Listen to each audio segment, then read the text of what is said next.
बबीता फोगाट ने इसमें क्या गलत कह दिया?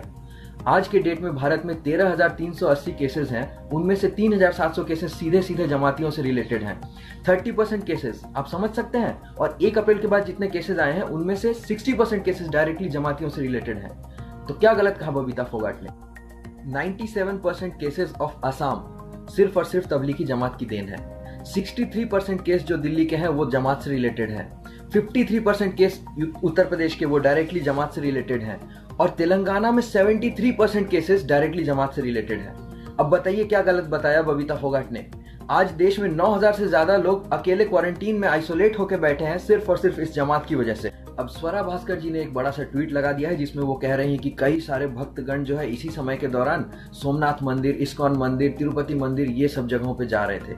मैडम आप जस्ट एक बात मुझे बता दीजिए, इन मंदिरों में किसी पंडित या पुरोहित ने मौलाना साद जैसा कोई भड़काऊ भाषण दिया था कि भाई डॉक्टरों के पास मत जाना भक्तगण, वो ऐसे डॉक्टर के पास जाना जो अल्लाह को मानता है? ऐसे किसी ने कहा? इसी बैन की वजह से आज पूरे देश में डॉक्टरों को ये सब जिल्लत झेलना पड़ रहा है। मैडम आप समझ रही हैं ये बात?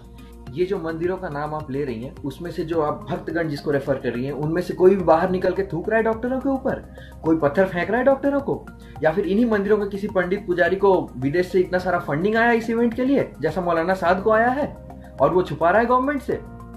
मौलाना साद जिस तरह से छुपा फिर रहा है वैसे इन्हीं मंदिरों में से कोई पंडित या पुरोहित छुप के फिर रहा है, या फिर कोई यहाँ का जो भक्तगण जो अटेंडीज है उसमें से कोई छुप के फिर रहा है? नहीं मैडम, आपको कंपेयर ही करना है ना मंदिरों से, तो ये बात कंपेयर करना कि जितने हिंदू मंदिर है ना वो सारे सरकार को हेवी टैक्स पे करते हैं, जबकि सरकार किसी भी और धर्म के धार्मिक स्थल से कोई टैक्स नहीं लेती है। ये कंपेयर कीजिए मैडम। और हद तो तब हो जाती है जब एजाज खान जैसे लोग ये कहने लगते हैं कि आमिर खान ने इज्जत दिलाया है बबीता फोगाट को।